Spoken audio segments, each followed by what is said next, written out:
Cool. Well, welcome back to another episode of Perfect Match Franchise Podcast. I'm Dylan, and this is Steve. And today we wanted to talk about a familiar concept called the overlap, which is really just when someone wants to get into business for themselves, but they don't want to leave their job right away. Yeah, and it makes sense because one of the biggest fears that I know most people have when they're trying to transition out of a corporate 9-to-5 job into entrepreneurship is that leap, because there's a lot of unknown.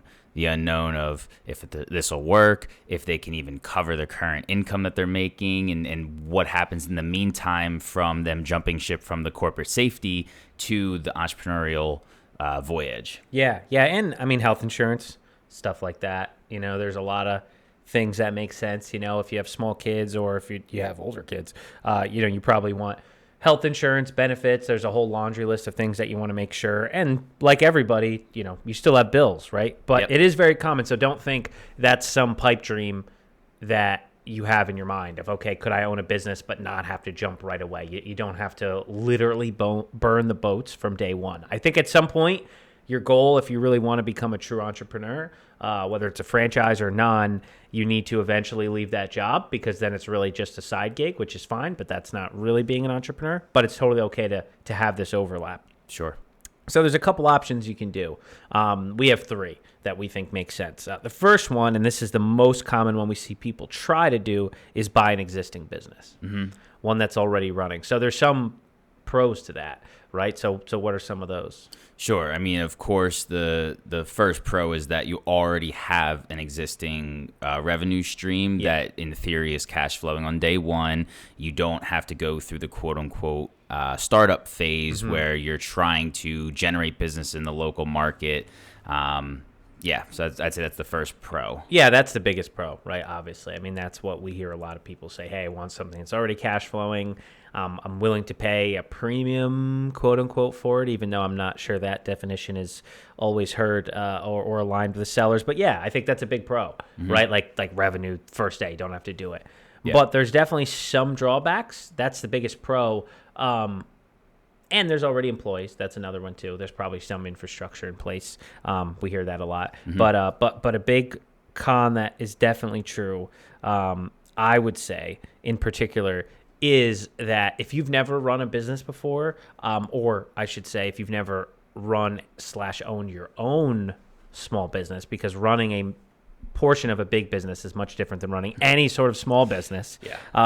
It could be quite overwhelming to go from nothing to then running a business right away. I don't care how much the current owner transitions, right? Yep. Yeah, absolutely. To your point, it sounds good to jump into a business that's already cash flowing, say $300,000 a year, sure, but you inherit $300,000 a year worth of problems, and you probably really have $1.2 million worth of problems, right? In revenue. Yeah, exactly. Yep. Yeah, and then just one other thing I like for people who are considering an established business is, what is the actual owner's role? Because a lot of times in those established businesses, the owner's doing things that they've been doing for 10, 15, 20 years they're not even thinking about. So when they, transition out and you transition in, the little tricks of the trade that you weren't even aware existed, and neither was the current owner, to be completely honest, because it was just so second nature to them. Yeah, or force of personality, I hear a lot. Yeah. So that's something to consider when you're looking at an established business, is just because it's cash flowing does not mean it's going to be easy or a simple crossover. Sure. Yeah. Well, and yeah, exactly. And you're going from nothing to inheriting like a large operation, and there's no real gradual buildup, even if there is an owner transition. So if you're going to do this overlap, which is the theme of what we're talking about, it's quite a huge gap. If you close on Monday to then Tuesday, you got to go in and actually figure it out. Now, again, sure, there's usually some owner transition, which is totally fine, but they just sold it. Yeah. They're not going to be doing everything, right? Yeah. They're certainly not the most motivated employee you've ever had, even if you're paying them and there's a quote unquote earnout. Sure. It's just really like, it's hard to go from nothing to something. And if things start tanking, you still own the asset. And now you've got to fix something that's failing as opposed to building something. So there's definitely pros, the cash flow, the revenue. There's definitely cons. But another option that we hear, not often, but a little bit, is kind of starting what we would say a side hustle. So maybe it's actually a business or planning on being a business, but starting something your own from scratch. What are some pros of starting something on your own from scratch while you transition out of working for somebody to owning your own thing? So I would say the biggest pro is it's the best balance of being able to generate some income without responsibility. So there's no pressure for you to have to make a living off of it. Yeah. So it's not like, you don't have that pressure in the back of your mind of I only have 3 months worth of cash reserves. Otherwise I'm flat on my face. Sure. And the positive is you can actually generate some cash. You know what I mean? So as small as of an operation as you want, you can generate something, even if it's not going to be life-changing money. The difference between $10,000, $15,000 a year to what you're currently making could be pretty ideal. Yeah, for sure. Yeah, I think that's a great point. And you hit the nail on the head there. You can do it. That's the lowest overhead thing you probably can do, right? It could be as simple as selling, I see this selling stuff online. I mean, that's a quote side hustle. Probably not really a business, but, or maybe it might be hard to do, I should say, but it is it's something you can generate cash right away and definitely not have to leave your job, and to the opposite point of buying existing, because there's not a lot of underlying, whether it's capital allocated towards it at the beginning or, people whose jobs depend on it. If it doesn't work out, it's pretty easy to close. You probably just stop doing the thing. Exactly. So if the first 2 months don't work, you kind of just are exactly where you are. Not much has changed. Maybe you invested some money, but probably nothing big.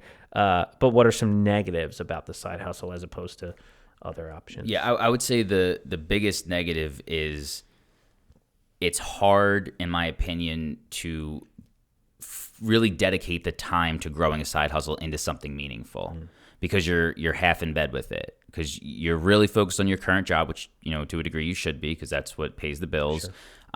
And unless you are very diligent about spending your free time exclusively working on the business or the majority working on the business, it's hard to accrue the amount of hours into that side hustle where it could actually transition you out of your corporate job. Or if it would, you're talking multiple years, when ideally you're probably looking to transition before then. Yeah, 6 months to a year is usually, I think, what people are looking to do. And I think that's a good goal because it's a long enough time where you can develop something, whether it's a current business or a startup, but it's not so much time. I think that people it's hard to account for all the life-isms that come up, all the little idiosyncrasies, the birthday parties, the sicknesses, the family, holidays. Yeah, exactly. Right. Exactly. Life events that just come up.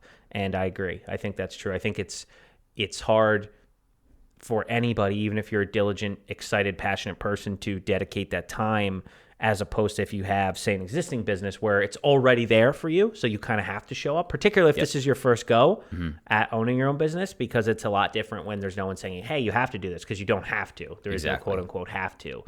You have to set that standard. Yeah, so I think that's a great point. So the third option, and what we think is our favorite, particularly because the business podcast is called Perfect Match Franchises, but seriously, I do think another option that's amazing, and we've had so many people do this, is start a semi-absentee franchise.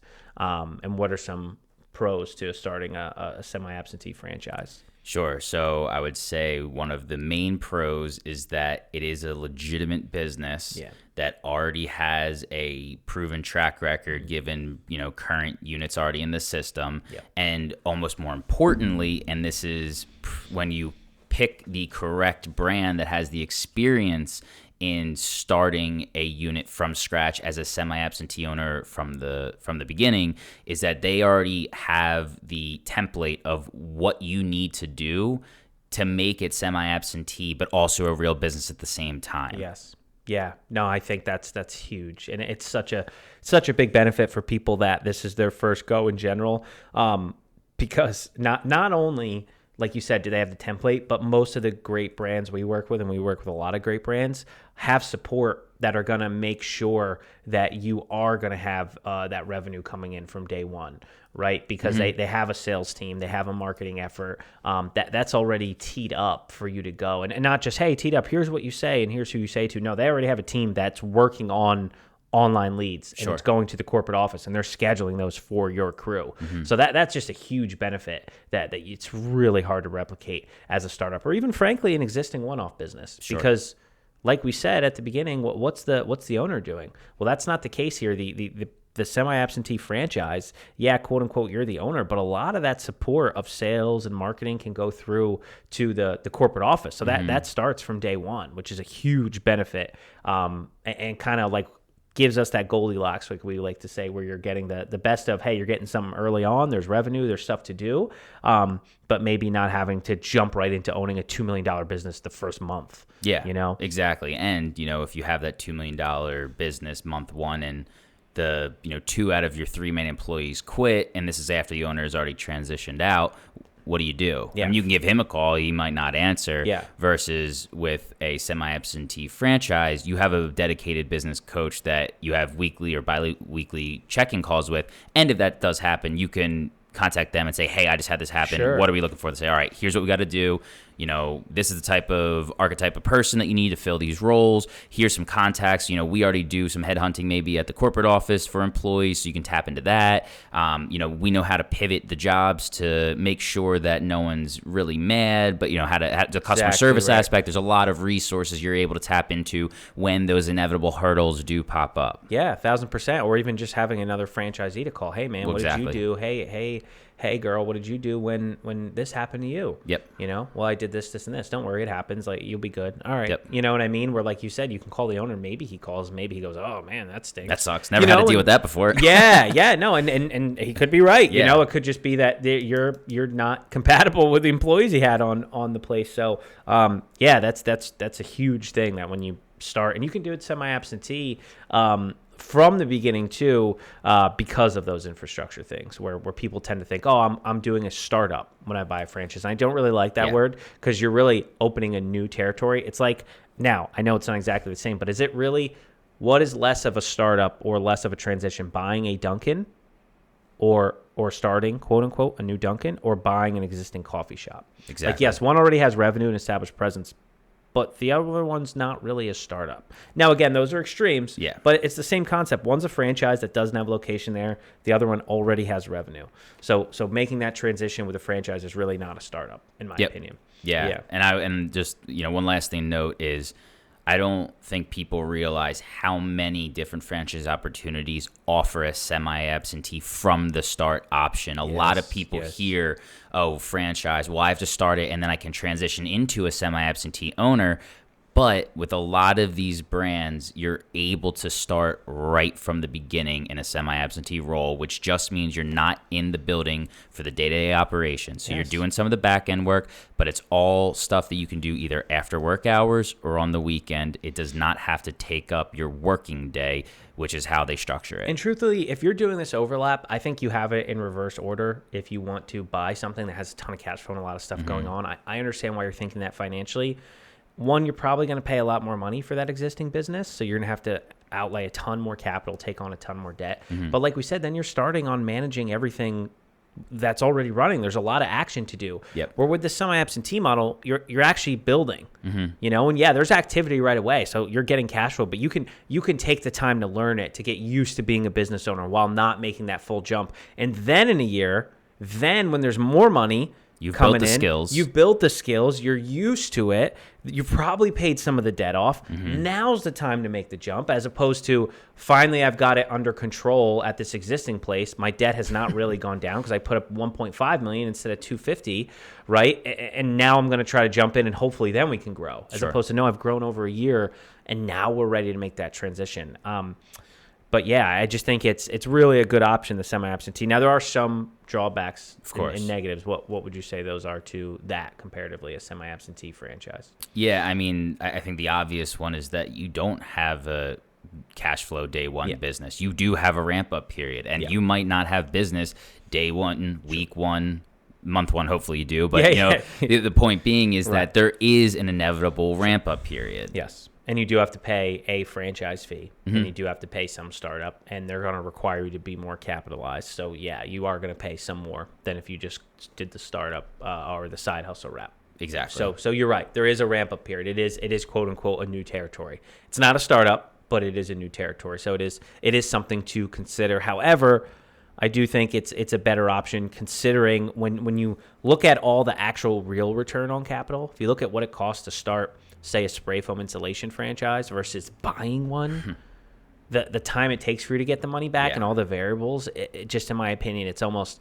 a no-brainer if we were to go down and do the math. Unless, again, there's certain situations. I mean, of course, there's good deals. Sure. Right? But it just, in my opinion, again, if you get in with a good franchise, it just makes more sense to go the semi-absentee route, given our experience. But they're all good options. They're all potentially good options, kind of depending on your circumstance, Yeah. I think the only bad decision is to not at least consider all of the options. Yeah, and I agree. That's for if you're looking for a semi-absentee business, maybe you should look at some already established ones. Yeah, and I agree. Absolutely, if you're looking at established, you should look at some semi-absentee new franchises as well. Yeah, because there is the case that, yes, if you could get an established business with a good manager at a good price, in an industry that you're already familiar with. Yeah, that's probably better. You are actually going to probably do better much quicker than the franchise option.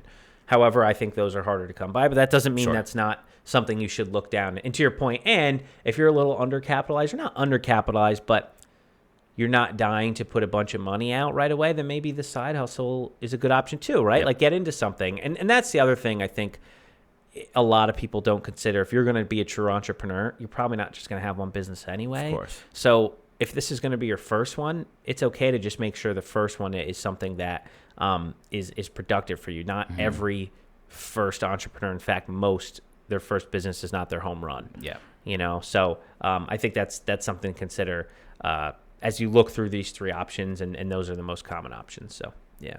Yeah. So with that being said, if you are currently looking at established businesses and are looking for some potential alternatives just to compare to, we'd be more than happy to have a conversation with you, understand what you're looking for in that business, so we can give you some good semi-absentee options that might be as attractive, if not more, than the current ones you're finding. Yeah, for sure. Especially us. I think we're a little unique because we've been just pure entrepreneurs as well with no franchise backing. So we've shot plenty of people straight where we said, hey, look, I think franchises are great. I just don't know if they're a good fit for what you want to do. Exactly. We will tell you that. If you think, hey, you should probably just buy an established business and just run it yourself, because you might do 17 billion different things, which is fine, but that doesn't fit in a franchise. So, sure. So yeah, if you need more information, reach out to us. And until next time. Until next time.